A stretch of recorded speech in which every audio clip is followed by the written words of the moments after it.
thegearnetwork.com. The following is a presentation of the Gear Radio Network. Hello, good morning. This is the former governor of California, Arnold Schwarzenegger, and you are listening to Chaz and Jay on the Fantasy Football Bros podcast. These guys, they're so funny, and they're gonna help you win some money. Hey, that rhymed. Here we go. Hey, everything on three. Number three. 1 on 1. Oh, 1 on 3. 1, 2, 3. Hey, I'm next up for that. Eyes on 3. Everything on 3 and 1. Everything.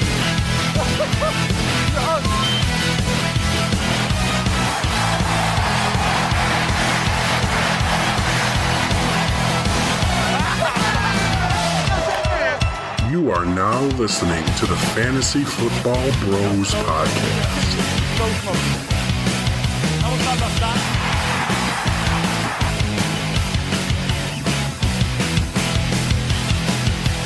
Welcome back, everybody, to the Fantasy Football Bros podcast. It's your boy, all I do is win, no matter what. Chaz.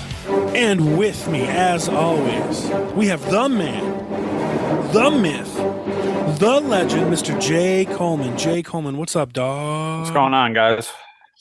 Jay, you look like you had a great night last night, but hang on, we'll get into it because we are joined with, all the way from Nashville, Tennessee, the no nickname, no nonsense. It doesn't matter what your name is. Adam Van Houten. What's going on, guys? How's it going? What's going on? If you guys look in the she was there. Yep, I saw her. I saw her in the corner there. She's running around. She had her little ears in the corner there, but she is going somewhere else now. So, Jay, how was your night last night, buddy? Dog shit. Yeah, I think so. Before we get into it, I'm gonna. We all need one of these, right, Adam? We all. Oh, yeah. Little Corona. So I'm trying for you guys at home a drink I discovered on the TikTok. Ready? So it's the Dr. Pepper. You remember the flaming Dr. Pepper shots, right, Adam? Yeah. Yeah, I remember. Yeah, basically, long time ago. Turn your Corona into that. So let's see. I've got my Amaretto liquor, the good stuff. Amaretto, yeah. You put it in Corona. I've done that before, actually. Before TikTok made it a thing. Oh my God. Well, the shots you used to do it with 151. Remember? And then you do 151 the Amaretto, and you light it on fire, and you down it back. After you blow out, of course. Do not do the shot while it's flaming. Yo, I can't open this fucking bottle. This is a joke. We're not. This is embarrassing. You should have been prepared. Hey, you should have opened it before. Yeah, I can't open this fucking bottle. Rookie over here. Oh my God. Okay, one more chance. Here we go. If not, I got just the tool for it. Hang on. Here we go. I'm gonna put everything I have into this guy's at home. This is embarrassing. What the fuck? What? This is a twist top, right? Yeah, it's a twist top. God, this is embarrassing. Am I missing something? So old he can't even open up bottles anymore. Goodness. Here we go. It's not happening. This is so embarrassing. I might have the tool. Jay, start by talking about how the crowd was yesterday. Well, hit the drop so we can talk about the Bills. Yeah. Oh, he's gone. God damn it. He missed opportunity there, Jay. This is why we need to run the show.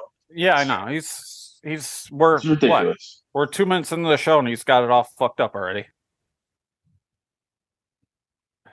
We can't talk about the Bills without the Bills drop, bro. Oh, I know. It's just impossible. It just doesn't make any sense. Like, we had this drop for a reason, and we don't even use it. And he walks away to get a tool because he can't open his liquor bottle. I still can't open this. Oh, this guy. I'm failing. I am not going to get. Why is this not fucking opening? Here we go. How about them Bills, baby? Let's go. Hey, Jay, how was your experience at the stadium? The opening ceremonies was pretty cool, and then it was basically all downhill from there. It was fucking a boring, miserable performance all around. A win is a win, right? Well, apparently, I guess. I mean, you just gotta accept that they won and move on, I guess, and not be critical of how bad they played. It was disgusting. Like, okay, so like, they made a big deal about those fucking wrist bracelets. Was that any cool? Yeah, it was pretty cool. They had him like I all. seen him once on TV. Did you see him at all on TV, Adam? No, I didn't see anything. Yeah, they didn't show him once. So they had him all. I mean, there was barely anything happening on TV. I was hardly watching. Yeah, they had it all synced up for the pre-game like ceremony. So like different levels would be red, white, and blue at different times and everything. And then we found out come the fourth quarter when the Bills finally decided to score a touchdown, but they also went off when they scored a touchdown. So that's funny. So what did you have to do? This is more exciting than the game. This is why I'm asking this question. Did you have to give them back? No, you got to keep them. Oh shit, that's pretty cool. Wow. Did it cost any money or anything? No. On your way to your seats, they just gave you a light up wristband and you're good to go. So that was more exciting than the game, right? Oh, for sure. And more exciting. Is it more exciting than me trying to still open this fucking liquor bottle? This is not a twist top. Yeah. I mean, your performance right now is about the Bills' performance last night. This is not a twist Yeah, top. it was Fucking. what else could it be? I don't know, but it's not a fucking twist top. I'm so confused right now. This is more exciting than talking about the Bills game. Chaz is it going to kinda have is, to actually. YouTube Enjoying how this. to open a bottle of amaretto. It's like not. I even got my little twist top thingy here, and it's not working. And I don't know, man. It might be like one of those things I have to like cut into this thing. But Adam, why don't you? While I get a knife because I'm so excited, give me your breakdown on the Bills' offensive performance. Oh man, I don't even know where to start. Actually, I do know where to start. It literally started from the first drive. It was a bad performance by the Bills. Josh Allen looked flustered. I want to say like he kind of had like this flustered look in his eye the entire game. I feel, and I don't think the Giants were doing anything crazy on defense that he just felt that way. I don't know. Just the way he was running around in the pocket, the way he was trying to extend the plays and not hitting wide open players, and again, as usual, and always trying to hit that deep play, which is really frustrating. Yeah, it was a tough week for the Bills. Defense played great. A couple runs by Saquon late in the game, but I mean they really held the Giants on offense. I mean, and Tyrod Taylor, he looked pretty good.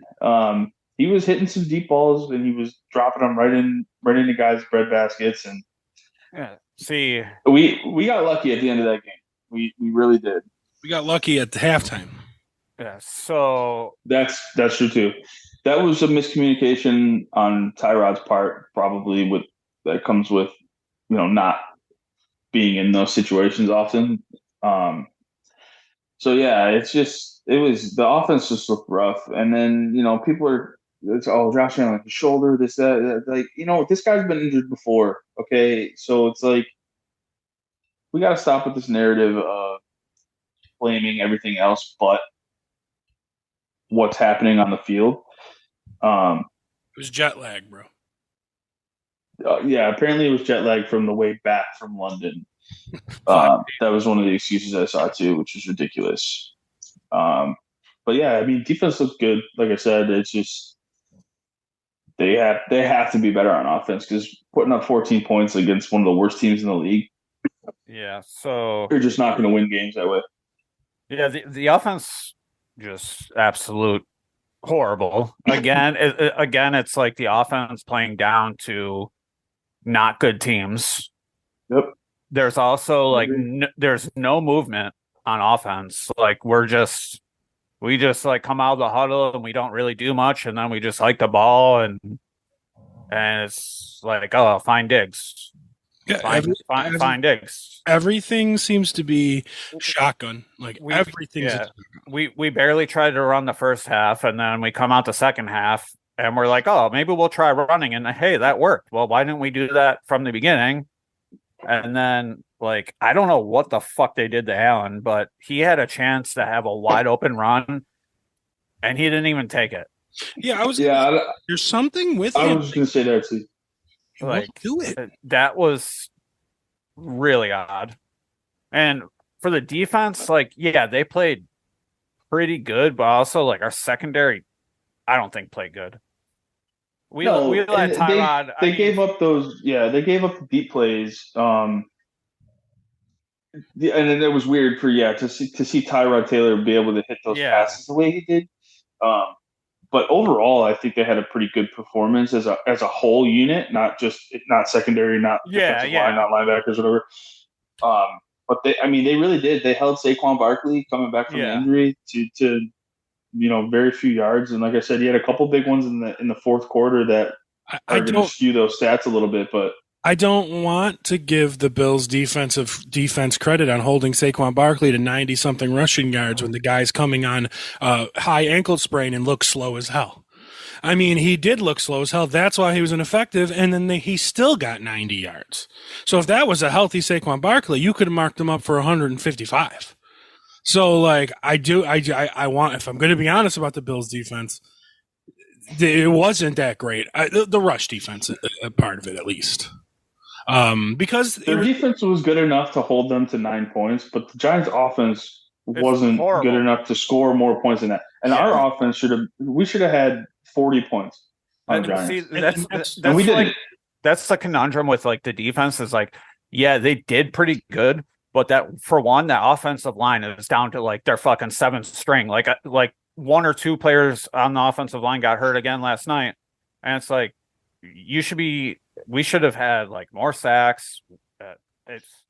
But they did like good enough to keep us in the game. But like that's not saying much against a team that's only had 2 pass touchdowns 5 weeks. The New York Giants rolled in here with a backup quarterback, a one-legged running back, the worst offensive line in football that gives up the most sacks, and then they're on their 5th version of it, and a bottom 3 defense, and they made us look like we were the bitches. That's what happened. So before we're all going to give victory flowers to the Buffalo Bills on that, if we're just going to be real about it, that was awful. And the only reason we won that game is because all the people complaining about the refs screwing the Bills. Guess what? The refs screwed the Giants yesterday. And that's the only reason we won that game. It went both ways because to start that game, there were numerous times that Diggs was blatantly like at least twice. One was like real like egregious. They like totally grabbed his arm and yanked him so he couldn't even make the one catch that was like down towards the one end zone. And they didn't fucking call it. So I mean they definitely gave some for both sides. So yeah, I'm just tired of excuses. They play like shit because why? Because of coaching, or maybe the players aren't as good as we all thought. That's a big part of it too. Well, they're not. What the fuck does he got for receiving? Yeah, the fact that in the first half he had 18 pass attempts and 12 of them were targeted at Diggs is absolutely absurd. And I know I used to like point that at Diggs and say he would cry if not, but like it's not maybe that. It's maybe because it's like, well, who else is he going to throw to? Dude, Dawson Knox ain't it. Remember when everybody was sad we drafted Kincaid because they thought Dawson Knox was a starting tight end in the NFL? And the guy is absolutely awful at catching the football, getting open, running routes, and he's okay at blocking. Remember when the Bills fans were so mad that we took Dalton Kincaid because Dawson Knox is good? Guess what, guys? It's over. There he is. There's Dawson Knox as a starting tight end in the NFL after this game. I know he's a cool guy. Good. Be a cool guy. You're not a starter tight end in the NFL. We actually really missed Dalton Kincaid in this game because Dalton Kincaid running routes over the middle. Sure, he might not catch a lot of passes. Oh, she's in the shot. I can't believe you're putting Dawson Knox in the fantasy graveyard before Gabe Davis. No, that was NFL graveyard. Like that was just like this guy Dawson Knox ain't it, and then yeah, Gabe Davis belongs in there too. I thought Gabe was actually already there, in the graveyard. But like I don't know if we officially put him in the graveyard yet. No, because you guys thought that Gabe was going to bounce back this year, and I was the only one that said otherwise. Here's the problem with Gabe Davis. The last game, they throw at him, he makes a big catch, he fumbles the ball, and then Josh basically told him, or somebody basically said, "Yeah, fuck you, no more." Well, yeah, because he's trash anyway. So like that doesn't perpetuate. He finally catches a couple passes and we're like, oh, maybe we can trust this guy. And then he's like, no, I ain't gonna drop it this time. I'm just gonna fumble it. So I guess he did drop it. That's true. He decided to have a football play first, so it was a fumble. I'm so discussed it with this offense, and it's not as good as we thought. They're so boring. I'll explain to you 95% of James Cook's runs. Pistol formation, hike, running back draw up the middle. Pistol formation, hike, running back draw up the middle. The dude can't even run under center and let James Cook get ahead of steam. Like, this isn't on Josh Allen or James Cook. This is on what? The play calling. And there's people out there, Nate Geary of WGR, that always defends Ken Dorsey and say he's a top 5 play caller in the NFL. Yeah, okay, pal. Okay, Nate Geary and all of you. Yeah, I definitely disagree with that. Absolute for sure. Garbage. They're running a college offense, and not even like a premier college offense. They're running like an Appalachian State fucking college offense, and it's absolute horrible and trash. And I really hope that they do trade for somebody. I hope they trade for somebody shitty. Like, if they brought in big booty Jerry Jeudy, who we think is garbage, he's way more of an upgrade over, guess what? Here, you want to talk about waste of money? I would rather the Bills take a fucking $4 million in a bag of dog shit and light it on fire in the front yard than fucking have Trent Sherfield on the roster, because who the fuck is this guy? I haven't seen this guy make a play in 6 fucking games. Yet his big dumb face is on every fucking starting lineup when I have to watch it on television. And actually, I don't think it was this past week. I think it was Deontay Hardy. So, It was Hardy. where would you guys place this offense in the NFL prior to the season starting? Top 5? Yeah. And now before the season, top 5. I still think they're in the top 10, but they're definitely not top 5. So do you think I'll be shocked if they're outside the top 10. Do you think they're in the top 10 for pass and for rush, or just one of them? Just pass. Just passing, yeah. There's no way we're in the top for rushing, because we started hot and we just totally fell off the rushing bandwagon there. Do you think we're top 5 in passing? In passing? No, not anymore. Maybe not anymore, but they got to be close. What you got for us? We're 7th in pass. I was going to say they got to be close, because Josh had some pretty big games, but he's also had some pretty mediocre games. Yeah. So, well, if you took away those like big games, we would definitely be out of the top 10. And we're currently 11th for rush offense. So that's actually better than that's better than I thought too. Especially because, I mean, I have eyeballs. I watch the game. Like, it's blatant that they have not rushed like they were in the beginning of the season. The first couple of games, they were running hard. James Cook he had holes. He was getting to the next level. Now he can barely get off the line of scrimmage, and it's just frustrating to see. Like, I don't understand where it went from, hey, we have a really good rushing attack right now. We're using all of our running backs, which is fantastic. Josh doesn't have to run as much. Then we're not using the running backs anymore the last couple games, and Josh is not running still. So it's like, what happened? I don't know what happened. Like last night, we probably only like tried to run it like a couple times in the first half, and then we were just like, fuck this. It's like, can we at least like try more than like twice before you just say, fuck that, and then we just go 3 and out in 3 seconds every fucking possession and like just do something better. Like, do something better. Like, I just don't understand this obsession with this pistol formation draw play. Like, that's all they did. And I get it. Like, when Saquon was running down our throats for that couple drives, it was on the same play every time because the play was working. But guess what? The pistol draw play worked 5 games ago. Yeah. It hasn't worked since in that aspect. And to be quite honest, I am all for, and it's not a slam against Cook. I'm all for making Latavius Murray your starting running back. Let him be the hammer and start to wear down this team, and then defenses, and then put Cook in later. Yeah. Well, I think we kind of did that last night. I think we started with Murray for the first. Damien Harris got the first touch of the game, right? I think he was in the game. I think it was first play. I think it was. Or maybe it was Murray. It was. I think it was Murray for the first possession.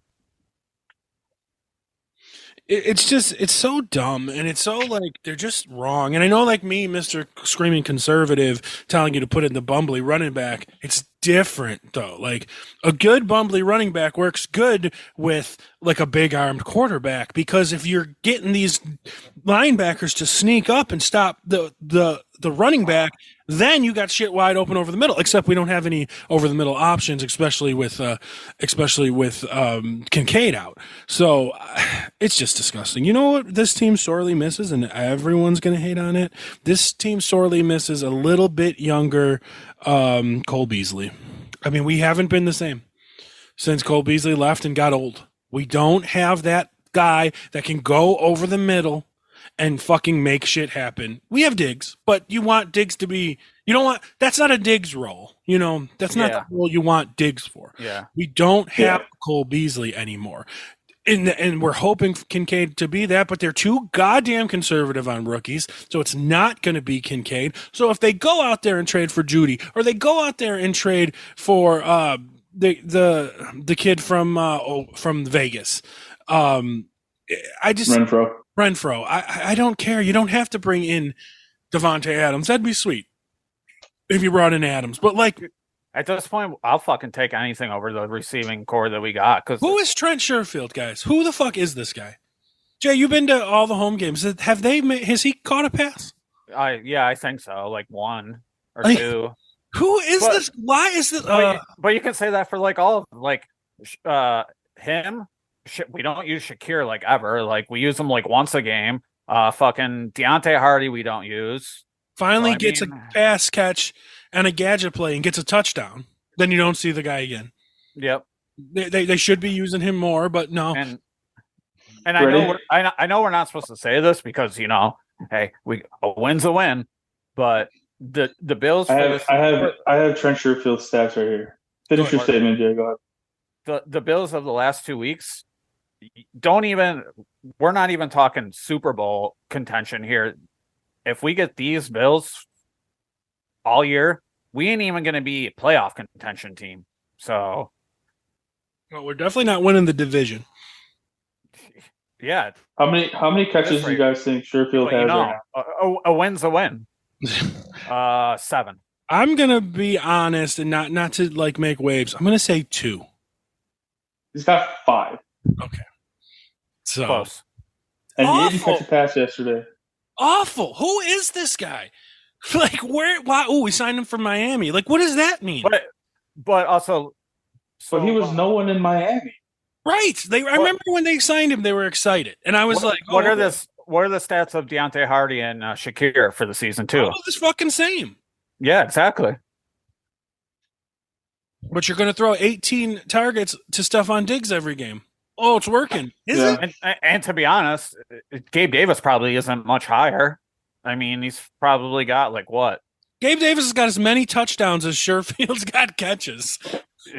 Probably. I mean, just about. I think Gabe has 4 touchdowns this year. Just awful. Just they got to do something. A win is not a win. Yeah. And here's the sad part. We're all pissy about it, and then all the other people are going to be like, yeah, they're going to figure it out and be better. And you know what? Yeah, they are. They're going to figure it out. They're going to be better. And then guess what's going to happen after that? You guys want to see the Buffalo Bills? You guys here's a memory for all you fucking Bills fans out there. Cincinnati Bengals playoff game in Buffalo, New York, a home game in the playoffs. How'd your fucking wonderful, well-coached, culture, smiley, happy boys do against Cincinnati's bland, predictable offense? Absolutely awful. Absolutely terrible. Couldn't agree more. They've came into this season, and guess what? We're 4-1, and you know what we got on our, or 4-2. You know what we also got on our hands? 3 absolute stinkers. Ooh, big 2 wins against Vegas and Washington. Good job, Buffalo. You beat Vegas and Washington, and you had a really good win against Miami. Okay, how am I supposed to be impressed by this team? How am I supposed to be impressed by this team that bullied fucking Vegas? Big fucking deal. Big fucking deal.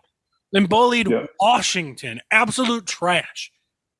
Okay? Oh, so let's worship this team because they beat Miami once. and we lost to the fucking Jets and almost to all backups against the Giants. So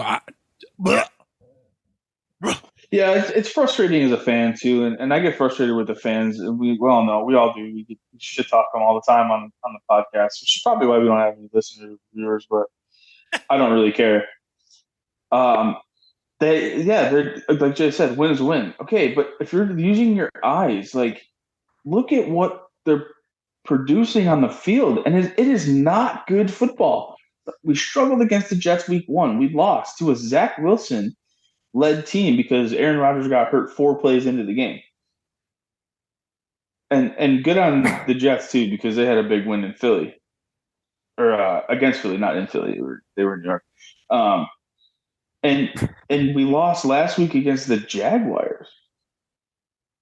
That's it's mind blowing. I am more happy. We deserved to lose last night. But that's the thing. For sure. I'm okay and happy with the Bills losing to the Jaguars in London against a playoff team with a young up-and-coming quarterback and a good offense. I am not okay with how the Bills fucking pulled out a win last night against Tyrod Taylor and a bunch of misfits.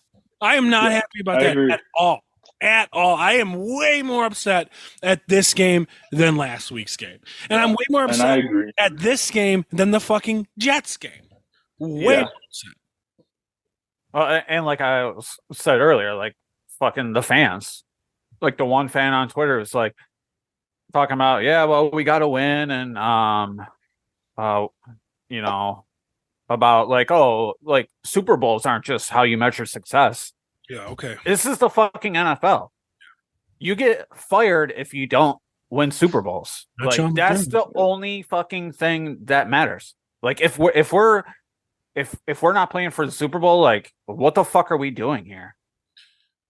Like I don't want to just be like, yeah, the Bills finished the season with the winning record, but we didn't make the playoffs, or we got knocked out wild card or whatever. Like, what good is that? We're gonna spend all this money and stuff just to be like, oh yeah, we had a good. Hey, at least we won that game against the fucking Giants and their shitty team. Barely. Barely. Yeah, exactly. it was just brutal. We didn't deserve to win it. It was hard to watch, and as a fan, and I love the Bills, but I'm also a fan of football. Like, I'm not going to sit there and tell you that they played great and amazing and that they won the game. Yeah, they put up 14 points in an offense that was averaging like 36, 37 points a game the previous 5 weeks. Like, to only put up 14, there are far better teams out there that are putting up. I mean, Miami just put up 42 yesterday.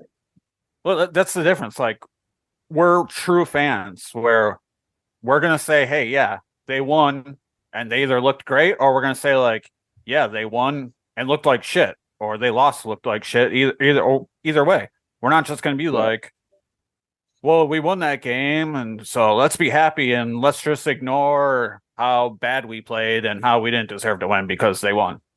Like, that's not a true fan. You gotta criticize your fucking team. I mean, we pay for them to be here. I think a lot of fans have trouble doing that because they are so used to having a shitty team and not winning as much as they are now. And I will admit, Sean McDermott has a winning record as the Bills head coach, and that's fantastic because we haven't had one of those in a long time. But at what point do we hold the coaching accountable? Like, I don't want people defending Ken Dorsey and looking at like the play calls from yesterday. They were atrocious. I don't know what happened and where our offense went, but that team yesterday did not look like the Buffalo Bills of the last 5 years. No. And it's are we wrong? Is it not on the coaching? Is Josh not as good as we thought, considering he's so good? That fucking touchdown to Quentin Morris was like nobody can absolute dart. Here's the thing, though. He threw an absolute bullet.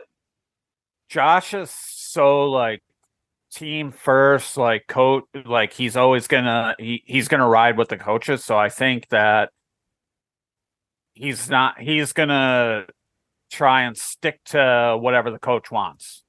But when he takes games into his own hands, we see the real Josh Allen, like that touchdown pass.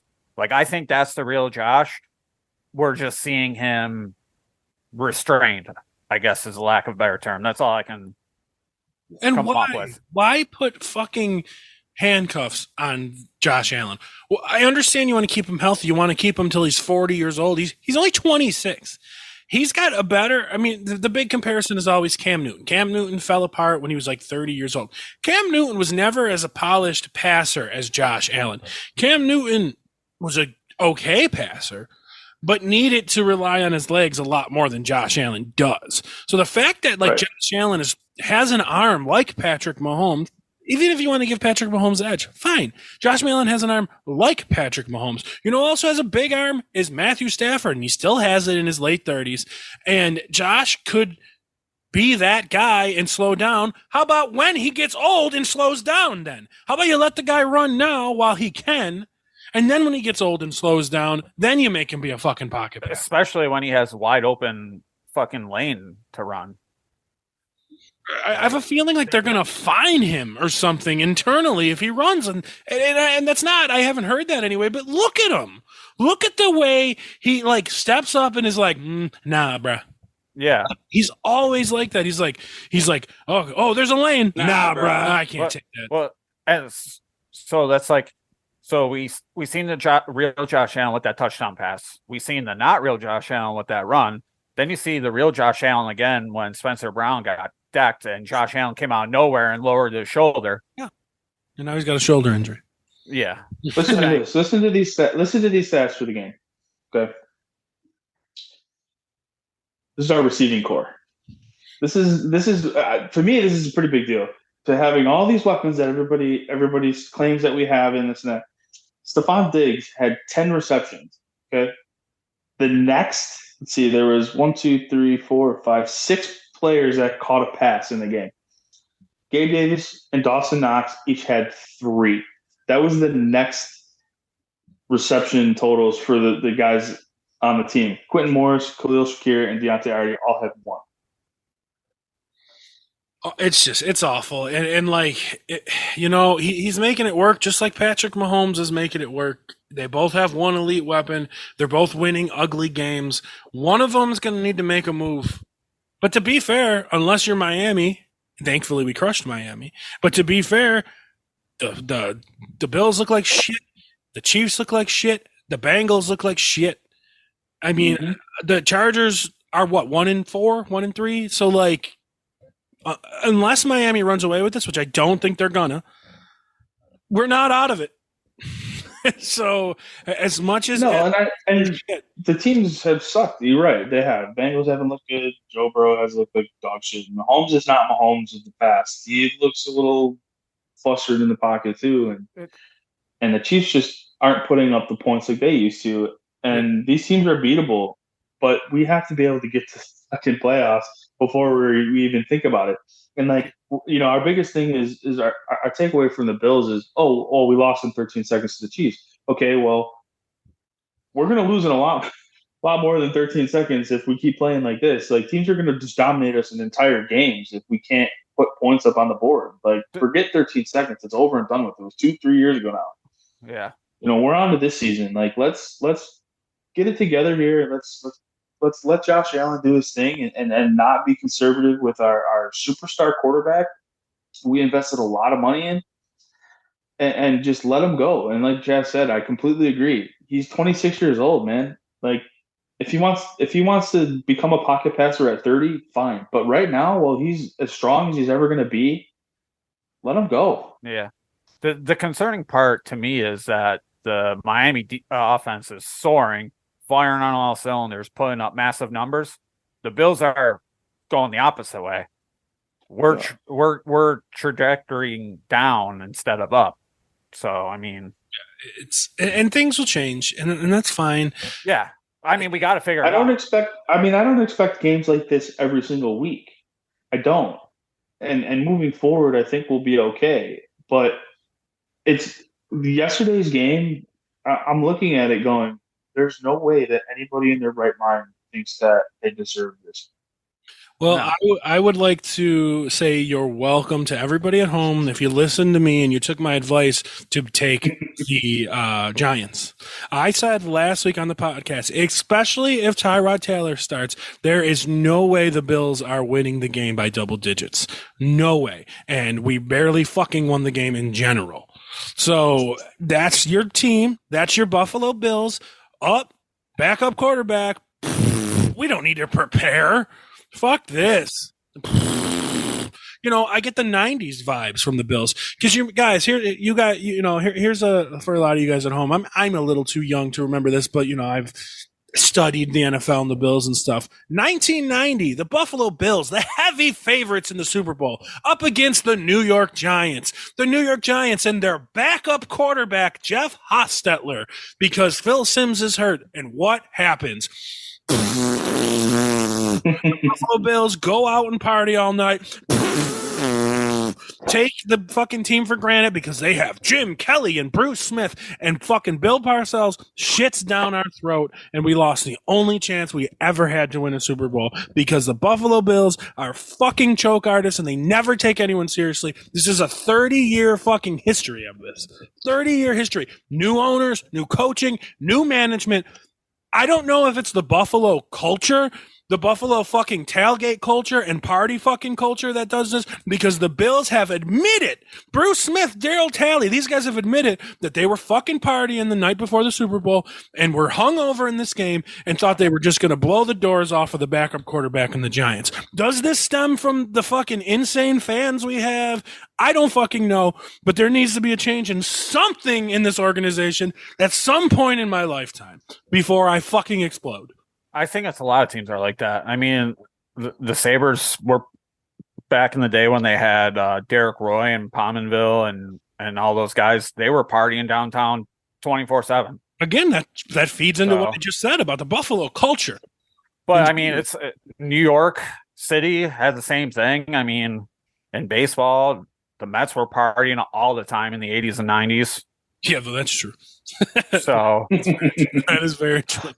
Yeah, I don't know if that has anything to do with it or not. I mean, all signs point to yes, it does. But at the same time, it's like, we say it all the time, and we have this notion of playing down to our opponents and not putting our foots on our feet on their throat and blowing them out of the water. Yeah. And not saying that we would have done that anyway to the Giants, especially the way that we looked on offense, because it was bad. Well, to be fair, I don't think we would have. I don't think we could have blew them out anyway. Well, I want to be fair to what you said. I think Taron Johnson almost had his foot on Darren Waller's throat on that missed pass interference call. That was the fucking game. Maybe. Because, I mean, what a bad call, thankfully. It was a bad call, because if that was pass interference, we're done. Tyrod fucking just rolls out right the next play and gets a touchdown. If you saw the last play too, is I'm happy that the refs let him play football, because Taron Johnson had a hold of his shoulder and Darren Waller had Taron Johnson's face mask with his other hand. Yep. So I'm glad that they didn't call it, because then it would have just been offsetting penalties and another play, and to be honest with you, they probably scored the next time. So I'm glad there was no penalty, and we scraped by on the win. All right, can we be done with this? I'm done. I'm done with the Bills now. It was a terrible game. On to the next one. Okay. All right. Well, we'll see what happens next week. Just for shit's sake. Double J here again. Double J probably never coming back, it seems like, because he is that's a tough loss for the Vikings. It's a tough loss for the Vikings and all you guys that took him first overall too. And then who'd you guys take second overall? Christian McCaffrey? Did you take second overall? How's that looking now? Yikes. Who'd some of you guys take third overall? Austin Eckler finally coming back, right, today? Monday after, 4 weeks with the bye week? 4 weeks. With the bye week there? Like, rough start for early draft picks. And then, me telling you to take Jamar Chase first overall. Guy's been healthy, but, with slow start for him. Throw in. But he's been good the last few weeks though. So it's just like it's been a rough for us. Captain Kirk is dead now that Double J's dead, so yeah, that's tough to see. And he played some bad football against the Giants yesterday. without Justin Jefferson, and that sucks. Jordan Addison stepped up though, but he's had decent games, but they just need to target him more. Because KJ Osborne's not going to do anything. And then let's just get right into it because I got a double D here. Instead of Xavier goes down the middle, slam dunk. Get dunked on, bro. So I got a double dunk here, and one of them is a quick one. Well, they'll both be kind of quick. I'm going to dunk just for a little bit, even though he's been playing good on Brock Purdy because he was awful. He was absolute dog shit, Jay. I know you like him. I don't know if you watched the game, but he looked like Nathan Peterman out there. It's like, all of a sudden. His first bad game starting since like last year, and Chaz is going to bring it up. All of a sudden, you don't have Christian McCaffrey and Deebo Samuel, and you're back down to earth. Now, here's the excuses for Brock Purdy. Well, he didn't have Christian McCaffrey and Deebo Samuel. Well, he still had Brandon Ayuk and George Kittle, right? So, like, it's not like he was out there with dog water. So yeah, and Kittle didn't do anything. He caught one pass for like 10 yards. That's what I'm saying. So it's like, whatever. He's been playing good, but he had his first bad game. Good. I'm so happy Brock Purdy lost his first fucking game. Thank the fucking heavens that Brock Purdy lost his first fucking game. So now he could just go out and be a quarterback. You know what I mean? He could go out and play, maybe be good, maybe be bad. He doesn't have this fucking like, I'm undefeated over his head now. It's just like, I'm so sick of the media, but he looked awful. And I was like, and then I was going to dunk on Jalen Hurts a little bit, but he still played really good. I just can't believe they lost that game. Jalen Hurts played well. And I cannot believe the Jets won that game. Like, that was wild to me. Two major upsets. So those are my dunks. But the real dunk was like, and another one that's going to piss off Jay, or it might make Jay laugh. Logan Thomas. Fuck you, Logan Thomas. Yeah, like, bro, fuck you. Bro, Logan Thomas, you come off of a 9 fucking reception game last week, and you get 1 for 6 yards, man. Yeah, that was right. Go back where you belong. Take that old quarterback behind the shed, please.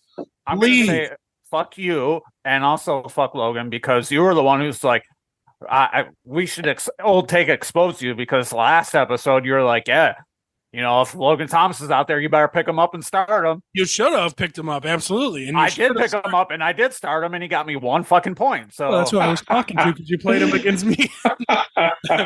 No, that's fantastic. Because he's been playing well. But this is what happens to like players like him, which are like, you know, he's not elite by any means. He's just there, right? He plays some good games. He's basically every tight end. But, like, he's doing good. He has a big game. He's going up against a top 5 tight end matchup. And, of course, once you get all those things that come in, that's what you get, right? Yeah, I'm actually going to piggyback off this, too, because my get dunked on is the entire tight end position outside of Travis. Agreed. Okay, especially for a fantasy aspect of it. If you don't have Travis Kelce and sometimes Mark Andrews, it is an absolute crapshoot on who is going to do well and who's not. Like, we have Logan Thomas, and I said this in the group chat, or maybe talking to somebody else. He asked me about Logan Thomas. I made a trade in one of my other leagues that was for Kyron Williams, and I ended up getting Kyle Pitts in return because I traded George Kittle as well, and blah blah blah. And of course, I didn't start Kyle Pitts. I started Logan Thomas because I had him already in my starting roster. But my reasoning was he had multiple touchdowns during the last 3 games. I think he scored a touchdown in each game, and like you said, 9 reception game last week, and he had massive points. But it is just you're never going to get that every week from consistent tight ends unless you're Travis Kelce and literally the focal point of the offense. And sometimes Mark Andrews, depending on how Lamar decides he wants to play football that day, and if he's going to throw to him or not. The tight end position, in my opinion, like I am done with it. I hate it. It sucks. It is so hard. It forces you to take Kelce so early, because if you don't get him, and I'll even say Andrews, if you can get him in like the 3rd round. No, don't even say. But you can't. If you don't get Kelce in the 1st round, you don't get him, and then that's it. That's your tight end position is just completely shot for the entire season. Well, that's why I was always high on building about taking Travis Kelce in the first or second round, because if you take Travis Kelce in the first round, then you're going to be weak at running back or a receiver or something, but you should be good enough to replace a wide receiver 2 with somebody. You know, if you took Travis Kelce and then you picked up Puka Nacua, you're set. You're golden. But no, you're going to sit there and you're going to take somebody else there in the first round. You're going to take A.J. Brown, which is fine. Fine. A.J. Brown's been fine. Travis Kelce's been fine. But now you're starting Logan Thomas. No, you need to take Travis Kelce, or you outsmarted everybody and you took Mark Andrews at the second round or the third round instead of taking somebody much better. And Mark Andrews isn't much better than Zach Ertz this year. So when we joke around and say it's Kelce or bust, we fucking mean it. It's not Kelce or bust, maybe Andrews, Adam. It's Kelce or bust. Because whoever took Mark Andrews instead of Keenan Allen. How stupid do you feel now? If you took Mark Andrews instead of Keenan Allen, how dumb do you feel? If you took Mark Andrews instead of another third-round receiver, I don't know, Devontae Smith. You know, he's not great, but way better than what Mark Andrews is doing. But you had to take him there because he's so great. No, he's not good. It's Travis Kelce or bust. All of us, at least I believe, didn't take any tight ends to the 6th, 7th, 8th, 9th round in the fan. Why? Because that's what you do. You don't run out and take fucking T.J. Hawkinson in the 3rd round because he's the next tight end up. You're not going to take Dallas Goedert in the 4th round because look at him now. I mean, they're all clumped up where they should be. The big argument of Pitts and Goddard and Freiermuth that we all had. Freiermuth got hurt, but look how god-awful that offense is. I don't think Freiermuth would be up there. And Pitts and Goddard are probably the same, which are tied with probably fucking Tyler Higbee and Logan Thomas. It's and it is what it is, and you just need to adjust. And that's why, like, we hate it, but your team should be good enough elsewhere. You're really feeling it if you took George Kittle in the 4th round. Chaz, definitely. I hate George Kittle has been so frustrating, which is why I traded him. He had one good fucking week. Last week he had 2 touchdowns, whatever it was. But that's how he's always been. Yep. You know, when they had Jimmy G is I don't even know what to say, but exactly. That's about all. But he used George Kittle a lot more than, you know, and than Brock Purdy does. I'm not saying Brock Purdy's bad because he did have a bad game last week against the Browns after they just absolutely killed the Cowboys last week. But just the whole tight end position is just shit. It sucks if you don't have Kelce, and Kelsey's up there in age. So how long are we going to? Adam, you disappeared voice-wise. There you are. Oh, I'm sorry. And I got a phone call. So the bad thing about getting it on my phone is when I get phone calls, it mutes everything. But anyway, like I was saying, Kelsey's up there in age. He's in his 30s now. So how long do we have Kelce for? He's 30 more years, maybe 33. He's 33, right? Yeah. So, and Andrews is up there too, and Kittle's up there, and these guys are up there. I think the next youngest one is like, and one decent is Hawkinson, who's still in his 20s, I think. I don't have their ages. You do got young guys coming up. But you have young guys coming up like Kincaid and Laporta, and Kyle Pitts. As much as you want to shit on him, I think Atlanta is finally using them how they're supposed to. But yeah, the whole tight end position. And once Kelsey's gone, you just forget the whole tight end position. And I think it's really going to change the tight end position a lot because we won't have that tight end in the first few rounds. You can have your tight end in the later rounds like it's supposed to, like it was in the beginning of fantasy football or whatever. Well, Jay, I did you dunk on Thomas or did you have something else? No, I had something else, but I'm putting you on notice. I'm going on strike until you get rid of the tight end position next year for fantasy. I still like having it because I feel the tight end position is a play. Like, it's your play. You take Kelce early or you wait and you take somebody late. And that's part of it. I mean, the guy who has Kelce in all my leagues isn't in first place. I'll be on strike until you get rid of it. The guy who has Kelce It's not in first place in all my leagues. In all my leagues, the guy who has Kelsey is not in first place. So that is definitely not the defining, guy. Yeah. Which so I feel that right there should. It makes it interesting. It makes you do something. So a lot of people like talking about getting rid of it. You misspelled frustrating wrong when you said interesting. But that's how I go. It is a frustrating position, yeah. And that's it too. And the thing with Kelsey is Kelsey is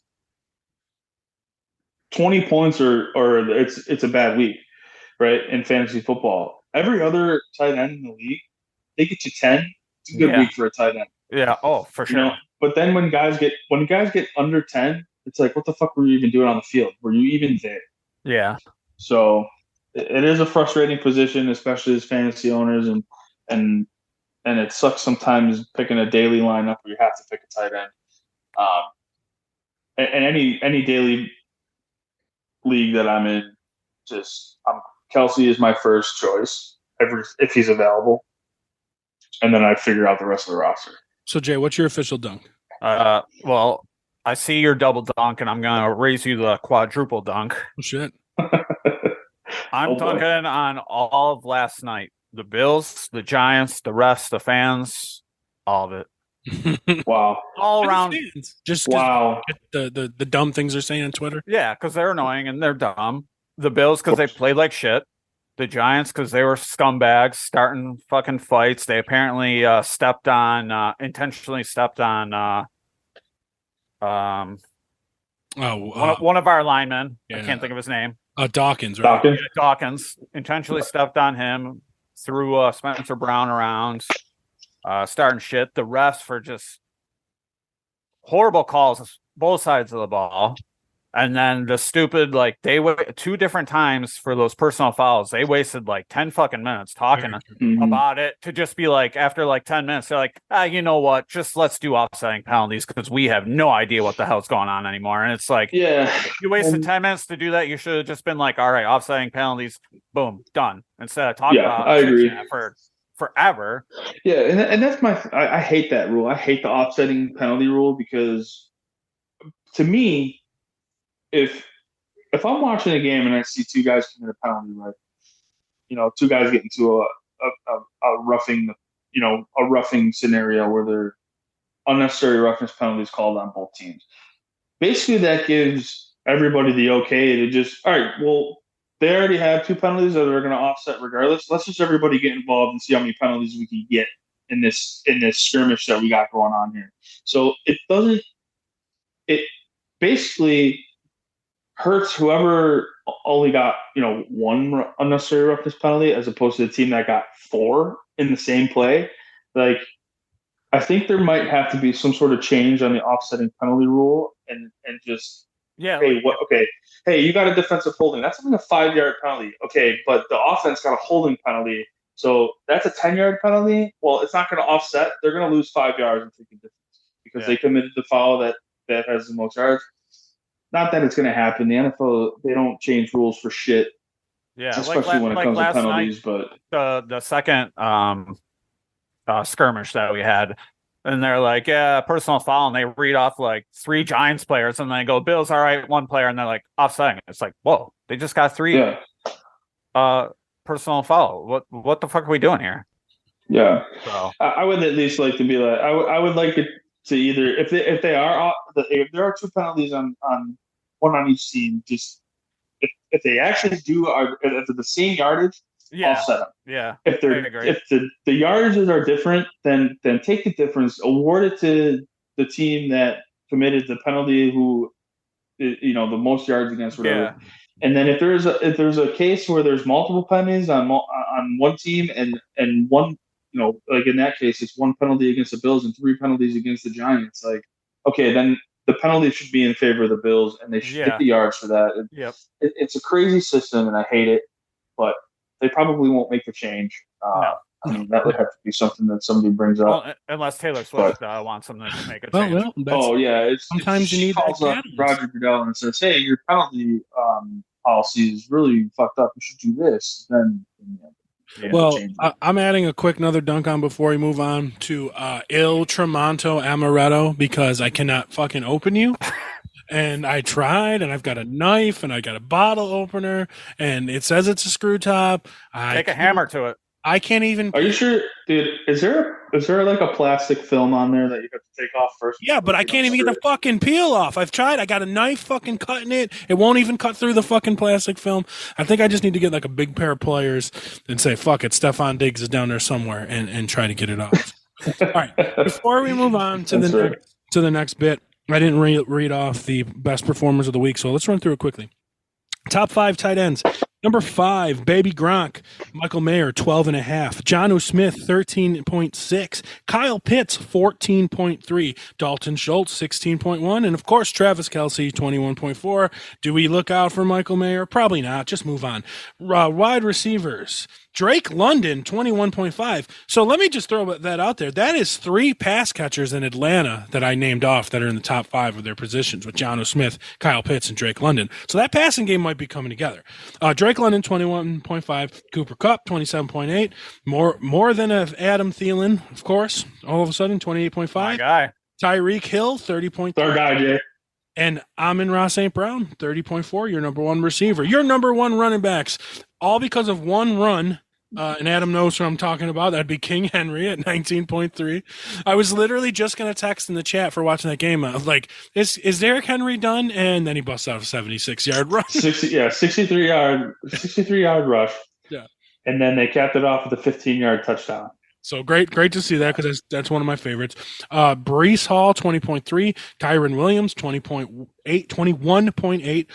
Ass Etienne, 23 points. And, of course, the number 1 running back every week, Raheem Mostert, 34.2 points. Nobody saw that coming. And then quarterbacks, ready for this? Guys' names that we mentioned in the top 5 quarterbacks of every week, and I wonder if these guys should start being started. Sam Howell, 18.3. Desmond Ridder, 19 points. These guys have been in the top 5 last 3 weeks. Jared Goff, 22.4. Same amount that he had as Tua. And just underneath Jalen Hurts at 22.9. So we don't have to spend a lot of time on it. Are we considering Howell and Ridder to be starting quarterbacks for fantasy football? I mean, there's like 3 out of 5 weeks they've been top 5. Howell for sure, I think, earned his way into the starting. He's throwing for multiple touchdowns every game. And by the way, if you guys need a wide receiver in a flex, go get Curtis Samuel. That guy scores touchdowns on a weekly basis. Like I picked him up in one of my leagues, and of course I didn't start him because I have other receivers over him. But I have him on my roster, and he's literally wasting on my bench. I might be able to get a low end running back for him.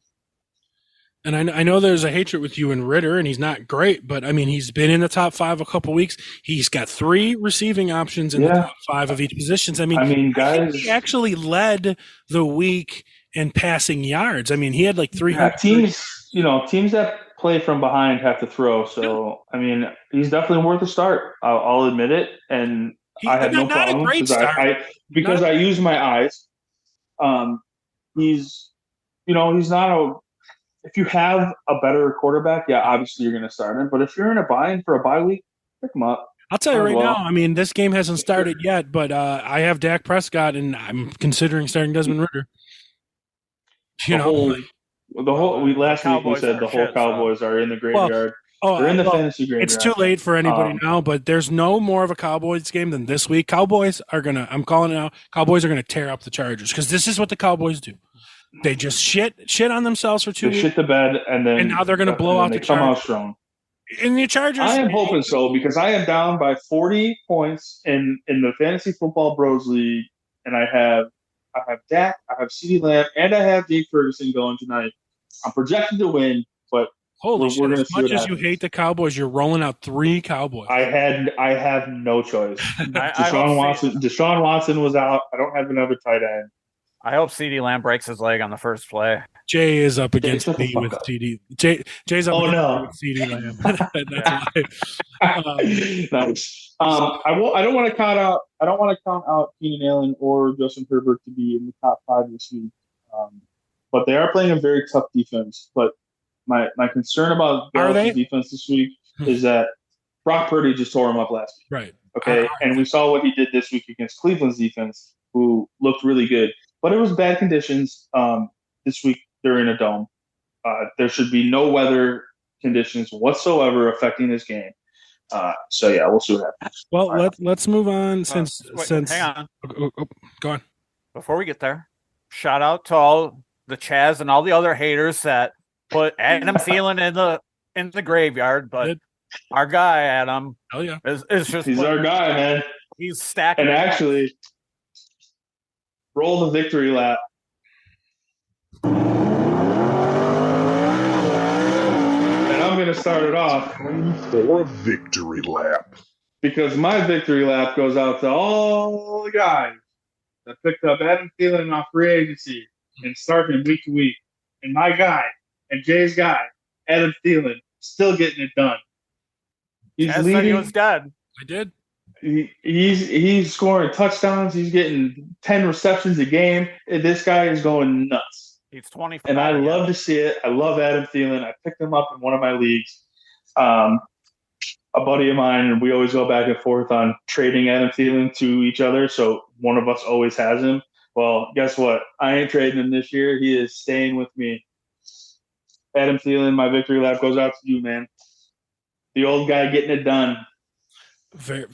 Hey, well-deserved victory lap. He is performing way above expectations that anyone had. Hopefully the guy stays healthy. That's a problem in his career, and he's get older. I agree. Right, but he's looking good. So far, so good. 6 weeks in, yeah, he looks like he's his younger self. He's juicing or something, but I'll take it. Maybe he is. Here's victory lap goes out to him and to everybody who picked him up. Here's a question, because this news just broke a little bit ago and we didn't mention it. Our plan's going to change because Frank Reich is no longer calling plays.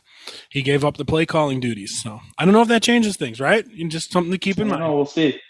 We'll see what happens. But right now, you can't go based on that. You have to go based on what you're looking at on the field. And he's looking good. He's getting open. He's catching everything. You are okay to start Adam Thielen every week, whether he's a wide receiver 2 or in your flex, whatever you got going on. He should be in your lineup. All right, Jay. What are you taking a lap on? It's fitting that you got that shirt on, but my victory lap is Josh McDaniels for finally winning and keeping his job safe for another week. So 2 weeks in a row, bro. 2 weeks in a row now. After they just came out last week, I showed you guys the screenshot of what I got from one of my apps. The NFL rumors. They're looking to trade Renfro, and Josh McDaniels might be on the hot seat if they don't start winning. And Chaz, you were brought off the point. Didn't they just win last week? Yes, they did. And they won this week. Josh McDaniels, good job.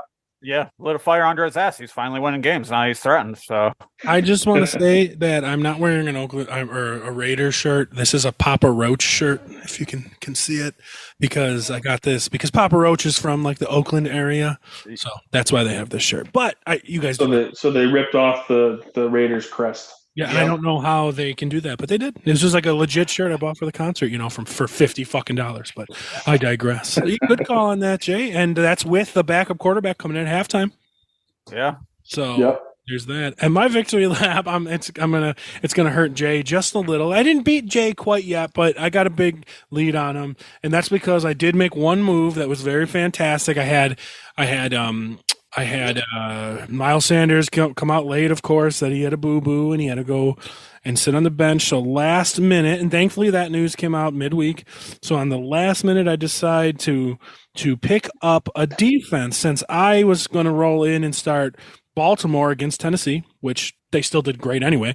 I decided to pick up the Chiefs against Denver, and they got me a total of 14 points, which is double their projection. And 14 points for a standard scoring defense is fantastic, and that is leading to my projection to beat Jay 87 to 13 percentage points right now. So that's my little victory lap. It was a nice, smart move. To be fair, my kicker had more points than your starting QB, your number one wide receiver, and your tight end. And you drafted that kicker in the 7th round, right, Donnie? Oh, no, you did not. No. Wow, people that draft Justin Tucker, man. Has anybody ever won a league that had Justin Tucker and took him first? Probably never. I would say. That's my guess. No, I don't. Probably not. I don't think so. The one league I won last year, I rotated my kicker every week until I found one that didn't have a bye week, and I just kept them. Yeah, that's all you got to do. I beat you last week, but I would have rather won against you this week in the main league than Fantasy Football Bros. And why is that, folks? Because there's more money on the line in the main league. That's the only reason. Well, I'm also undefeated in that league. Yeah, I only lost one in the Fantasy Football Bros, and I'm currently the number one team in Fantasy Football Bros. But well, you ran into a joke. Where am I, Jay? Am I in 7th or something? I think I'm 3-2. No, I think you're 11, buddy. I might be. Actually, you're 11. You're 11. You're 11. What do I? Am I 2 and 3 or 3 and 2? You're 2 and 3. You're in 2 and 3. I was 3 and 2. My other league, I'm 3 and 2. To be fair, teams 2 to teams 11 are 3-2 and 2-3. So I mean, it is just a weird cluster. In the main league, I am down. Like I said earlier, I'm down 40 points this week to the Kelsey advantage. I don't know who that is. Just to throw it out in the Fantasy Football Bros League, Jay is in first place with 621 points at 4-1. Dave is 1-4, and he has 7 more points than Jay, or 5 more points than Jay in general. It just happens, right? It is what it is. So Dave's having a rough go. I'm second place in the main league too. So Yeah. So let's get into the final. Oh man, what? I'm so high right now. I have no idea what's going on. And this is definitely easy for me. It might be easy for all of us. It's Tyrod Taylor for me. Yep, I have it as well. Tyrod Taylor's clock management at halftime was just god awful. It was that was fucking embarrassing. It was so bad. He go ahead, tell them what happened. Yeah, for those of you who don't know, they're running, they're on the 1 yard line. They've got enough time for one passing play, maybe 3 because there's 14 seconds left. 14 seconds on the clock. They have enough time, and it's first and goal from like the 2 yard line. Yep. So they call the 3 yard line, and then he audibles to a run play, and Quan gets bottled up. And they don't get the ball up in time to spike, so they get 0 points. And Brian Daboll looked like he was ready to put him in a coquina clutch and take him out. Yeah, you gave me. But that is just. Go ahead, Jay. Sorry. You gave me PTSD with this because I kind of forgot until now. But what was more upsetting than just horrible clock management was the way our defense celebrated that coming off the field.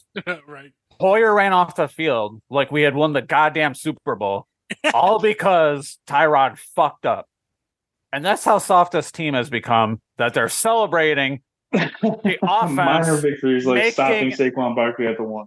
Yeah. And then the team screwed up and ran out of time because they have poor clock management, and you're celebrating that because we have nothing else to look forward to in that game. That was embarrassing. Yeah, that's probably going to be the I'm so high of the year. It's going to be tough to top that. Yeah, it might be. And that one's tough because it's not like Tyrod's not inexperienced. He's an experienced quarterback who's been in the league for a long time. Like they said it on the broadcast, like everybody was mind blown at the fact that he audibled to a run play.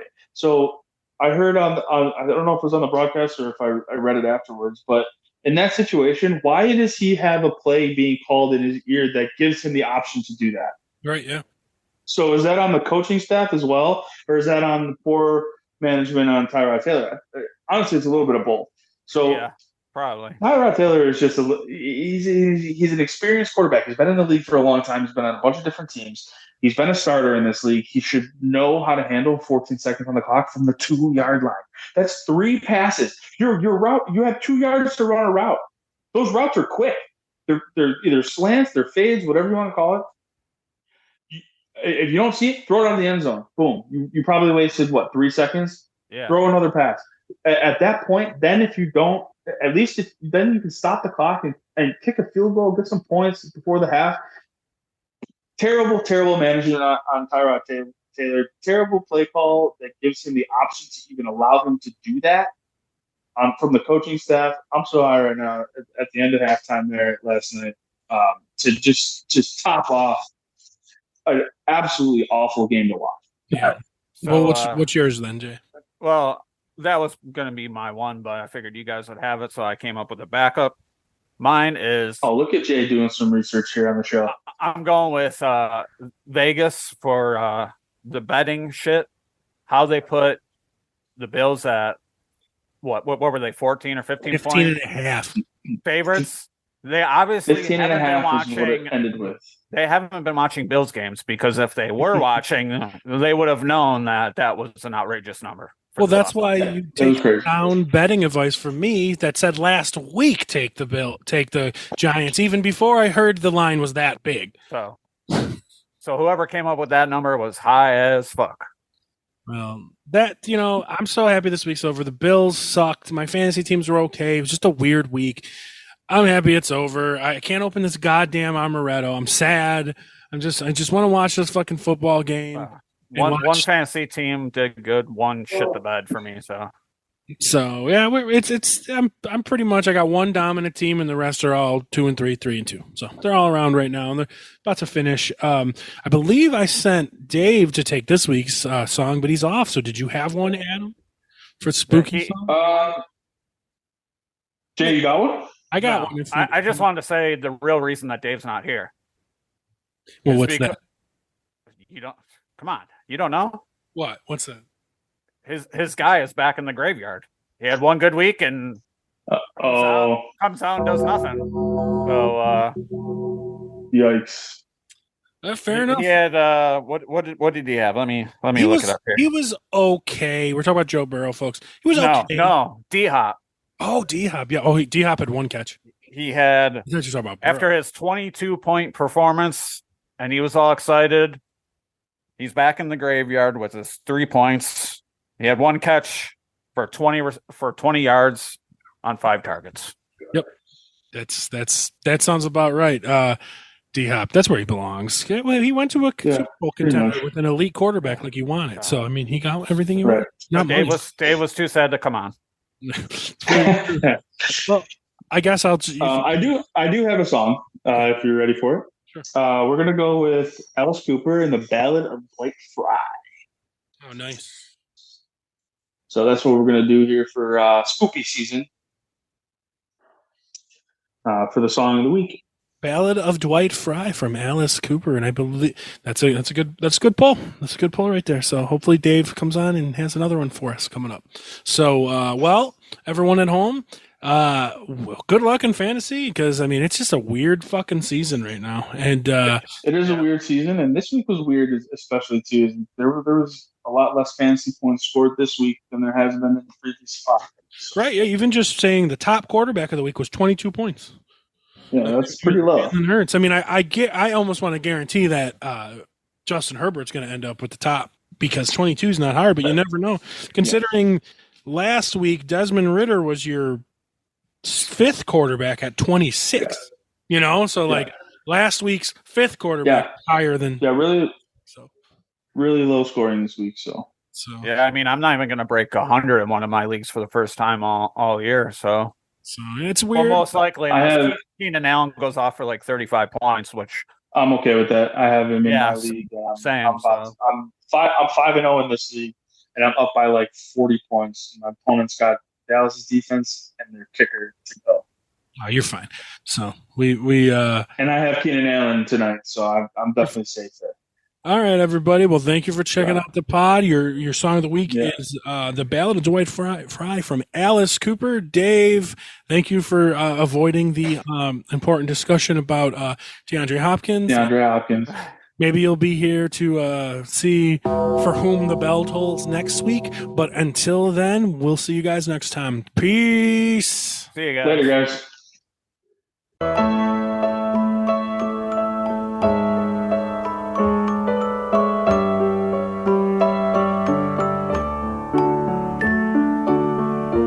Mommy, where's Daddy?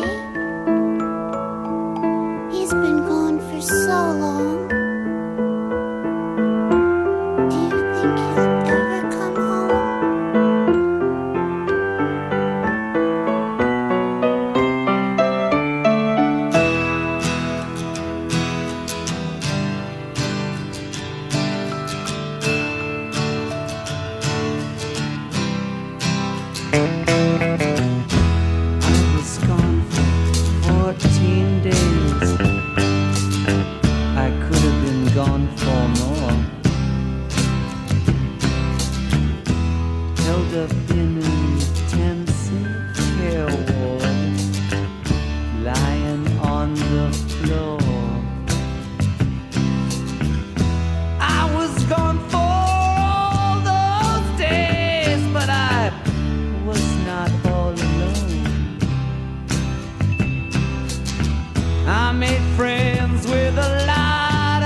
the danger zone.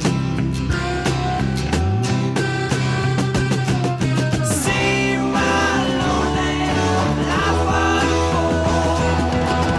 I see it every day.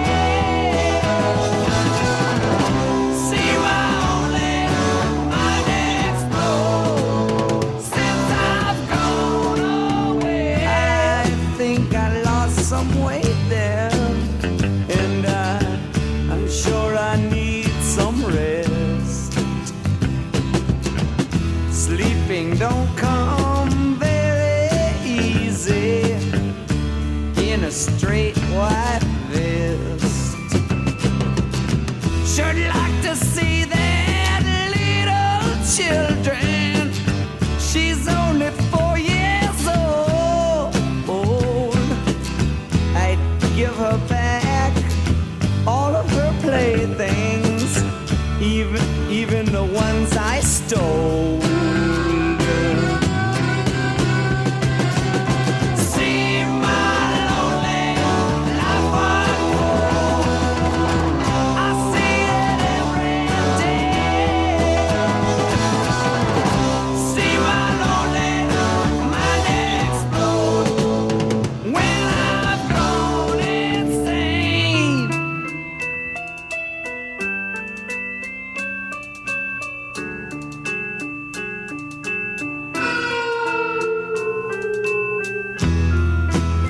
I want to get out of here. I want to get out of here. I've gotta get out of here. I gotta get out of here. I gotta get out of here. I gotta get out of here. I gotta get out of here. I gotta get out of here. You gotta let me out of here. Let me out of here. I gotta get out of here. Let me out of here. I gotta get out of here. Gotta get out of here. I gotta get out of here. I gotta get out of here. I gotta see my lonely life unfold. I see it every day. See my lonely mind explode, blow up in my face.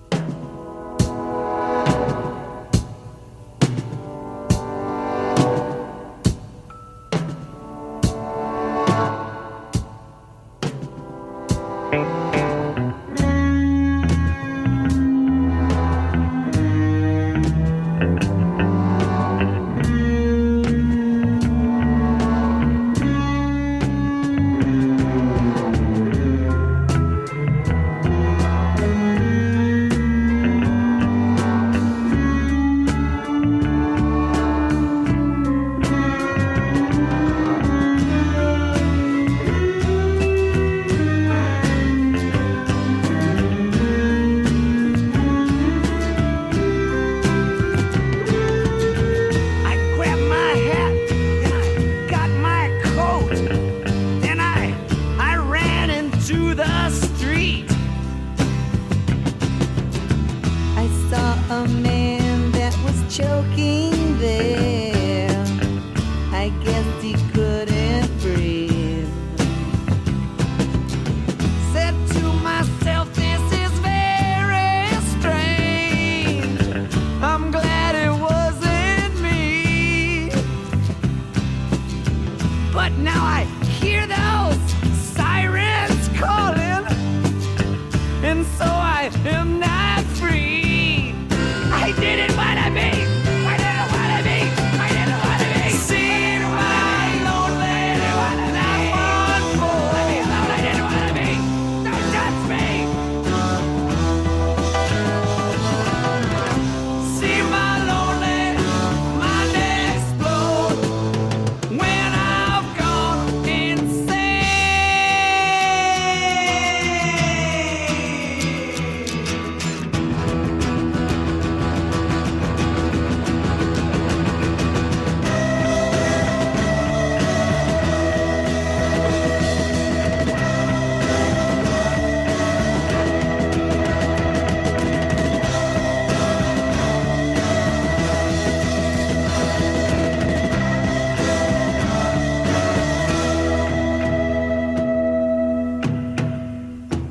The preceding presentation has been brought to you by the Gear Network.